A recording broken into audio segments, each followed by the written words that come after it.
तो स्वागत है दोस्तों आपका आपके इस अपने YouTube चैनल पढ़ाई मेनिया में। आज है 18 मई 2020 और 18 मई 2020 से करंट अफेयर के जितने भी इंपॉर्टेंट क्वेश्चन बन सकते हैं वो आज हम इस वीडियो में डिस्कस करेंगे।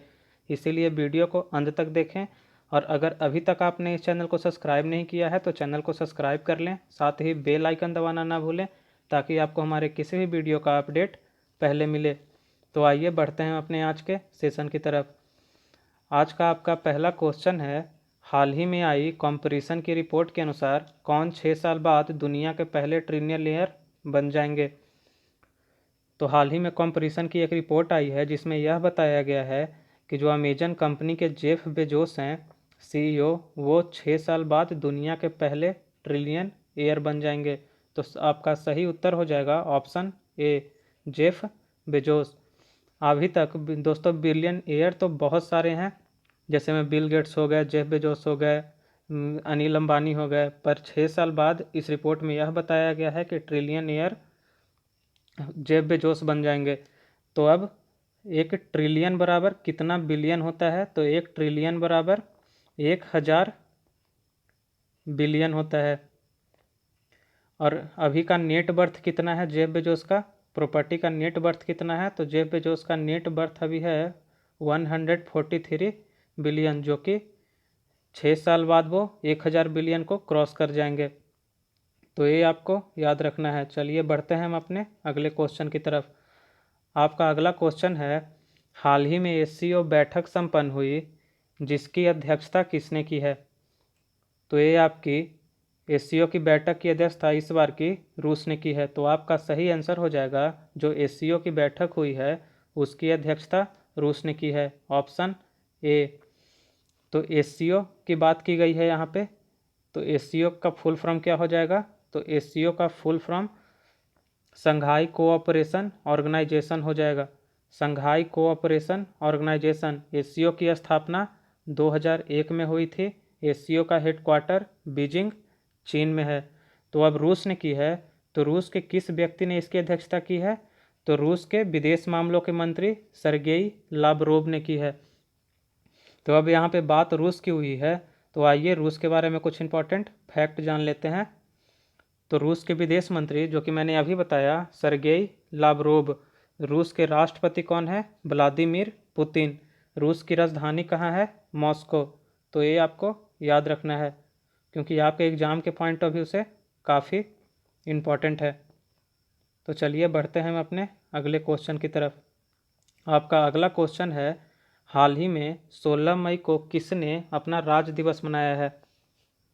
तो हाल ही में 16 मई को सिक्किम ने अपना राज्य दिवस मनाया है। तो आपका सही आंसर हो जाएगा ए, सिक्किम।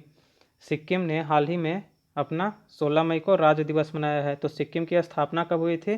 तो सिक्किम की स्थापना 16 मई 1975 को हुई थी।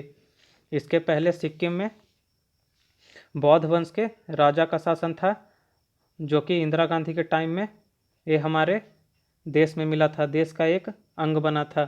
तो अब सिक्किम जब हमारे देश का अंग बना था और सिक्किम ने 16 मई को अपना राज्य दिवस मनाया है, तो आइए सिक्किम के बारे में कुछ इंपॉर्टेंट फैक्ट जान लेते हैं। सिक्किम की राजधानी कहाँ है? सिक्किम की राजधानी गंगटोक है। सिक्किम के मुख्यमंत्री कौन है? प्रेम सिंह तमांग। और सिक्किम के गवर्नर कौन है? सिक्किम के गवर्नर गंगा प्रसाद हैं। तो ये आपको याद रखना है। आइए बढ़ते हैं हम अपने अगले क्वेश्चन की तरफ। आपका अगला क्वेश्चन है, हाल ही में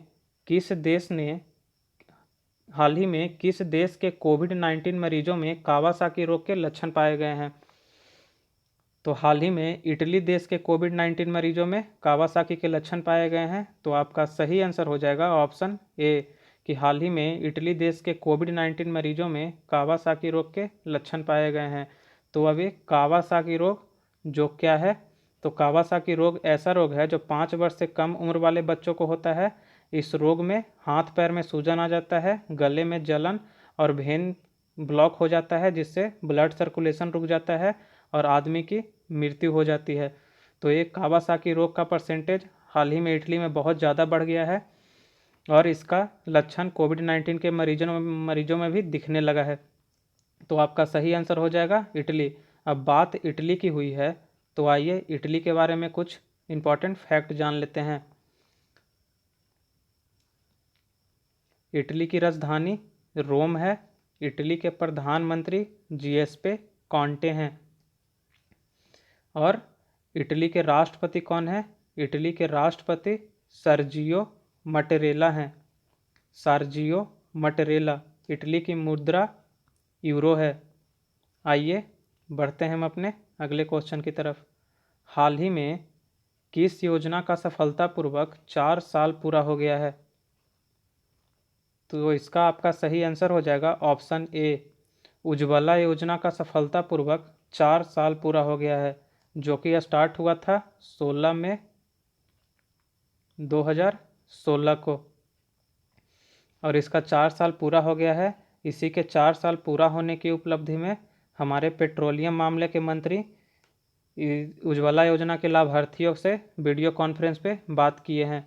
तो अब पेट्रोलियम मंत्री ने बात किया है, तो हमारे पेट्रोलियम मंत्री कौन है? तो हमारे पेट्रोलियम मामले के मंत्री हैं धर्मेंद्र प्रधान। ये आपको याद रखना है। आइए बढ़ते हैं हम अपने अगले क्वेश्चन की तरफ।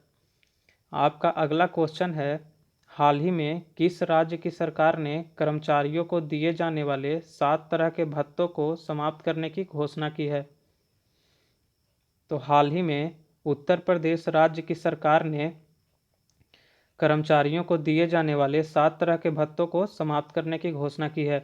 तो इसका आपका सही आंसर हो जाएगा उत्तर प्रदेश।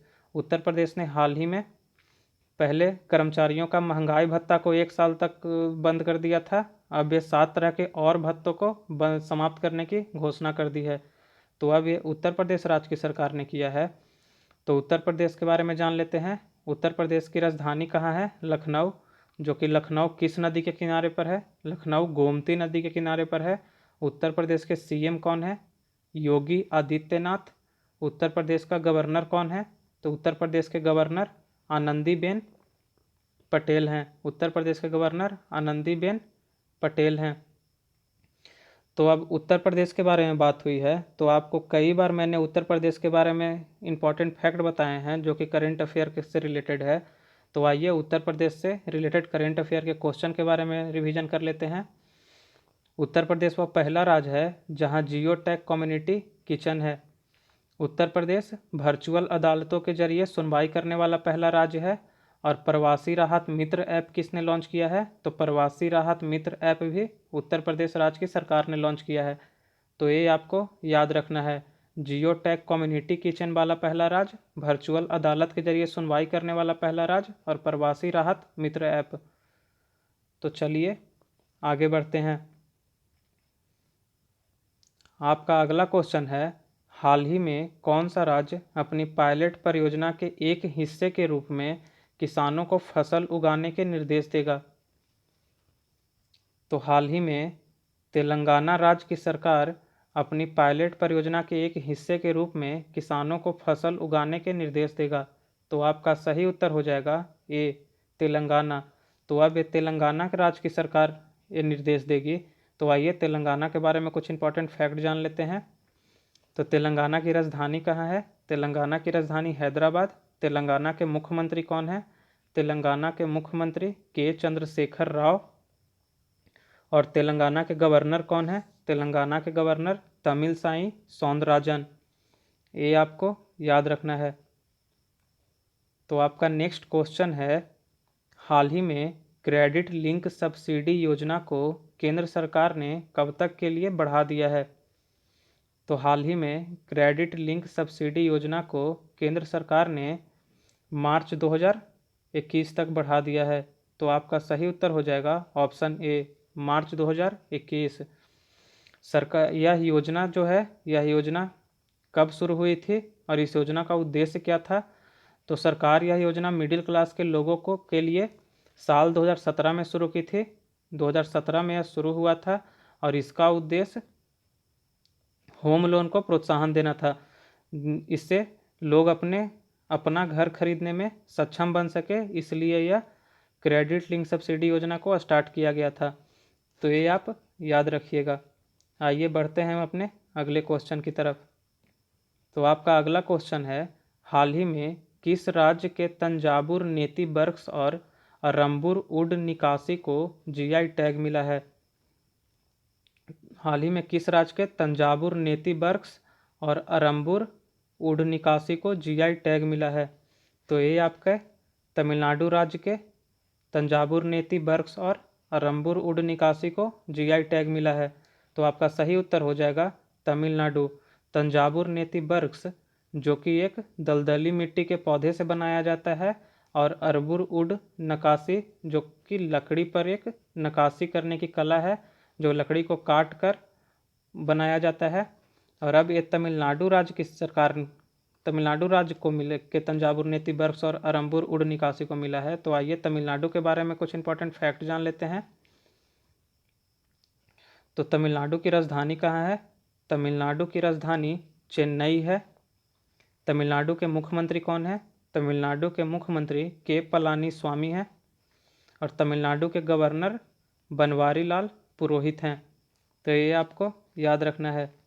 आइए आपका अगला क्वेश्चन है, हाल ही में विश्व दूरसंचार दिवस कब मनाया गया? तो हाल ही में विश्व दूरसंचार दिवस 17 मई को मनाया गया। तो आपका सही उत्तर हो जाएगा 17 मई। और विश्व दूरसंचार दिवस 17 मई को ही क्यों मनाया जाता है? क्योंकि इसी दिन 17 मई 1865 को 17 मई 1865 को अंतर्राष्ट्रीय दूरसंचार संघ की स्थापना हुई थी। उसी के याद में हर साल 17 मई को विश्व दूरसंचार दिवस मनाया जाता है। तो ये आपको याद रखना है। और अब ये इम्पॉर्टेंट डे वाला क्वेश्चन है, तो इस महीने के पिछले इम्पॉर्टेंट डे के बारे में रिवीजन कर लेते हैं। तो आपका 1 मई को अंतर्राष्ट्रीय मजदूर दिवस मनाया गया है। 3 मई को प्रेस स्वतंत्रता दिवस मनाया गया है। 4 मई को कोल माइंस डे मनाया गया है। और मई के दूसरे रविवार यानी 10 मई को मातृ दिवस मनाया गया है, मदर्स डे। 8 मई को विश्व रेड क्रॉस दिवस मनाया गया है। 9 मई को 2 दिवस मनाया गया, विजय दिवस और विश्व प्रवासी पक्षी दिवस मनाया गया है। 11 मई को राष्ट्रीय प्रौद्योगिकी दिवस मनाया गया, नेशनल टेक्नोलॉजी डे। 12 मई को अंतर्राष्ट्रीय नर्स दिवस मनाया गया। 15 मई को विश्व परिवार दिवस मनाया गया। और 17 मई को विश्व दूरसंचार दिवस, सूचना समाज दिवस, जो कि मैंने अभी आपको बताया। तो अगर आप ये वीडियो रोज़ाना देख रहे हैं मेरे चैनल पे, तो आपको ये सब याद हो चुका होगा, क्योंकि ये मैं रोज़ रिवीजन करा रहा हूँ। क्योंकि एक भी इम्पॉर्टेंट डे का क्वेश्चन आता है तो उस मंथ के सारे इम्पॉर्टेंट डे का क्वेश्चन आपको एकदम सीक्वेंस में याद करना है, ताकि आप कभी उसे भूल ना पाएँ। तो आज के पिछले वीडियो, लास्ट वीडियो के क्वेश्चन का आंसर, लास्ट वीडियो में मैंने आपसे पूछा था कि अंतर्राष्ट्रीय दिवस कब मनाया गया। तो अंतर्राष्ट्रीय परिवार दिवस 15 मई को मनाया गया। तो आपका सही आंसर हो जाएगा 15 मई। अंतर्राष्ट्रीय परिवार दिवस 15 मई को मनाया गया। आपके लिए आज का क्वेश्चन है, अमेरिकी सशस्त्र सेना दिवस 2020 कब मनाया गया? तो इसका आंसर आपको कमेंट बॉक्स में लिख के देना है। और आपको ये वीडियो कैसा लगा ये आप हमें कमेंट बॉक्स में लिख के ज़रूर बताएं। और अगर आपको ये वीडियो पसंद आया है तो लाइक और शेयर ज़रूर करें। और ऐसे ही रोज़ाना करेंट अफेयर, जीके और स्टडी रिलेटेड वीडियो देखने के लिए हमारा चैनल पढ़ाई मेनिया ज़रूर सब्सक्राइब करें। धन्यवाद।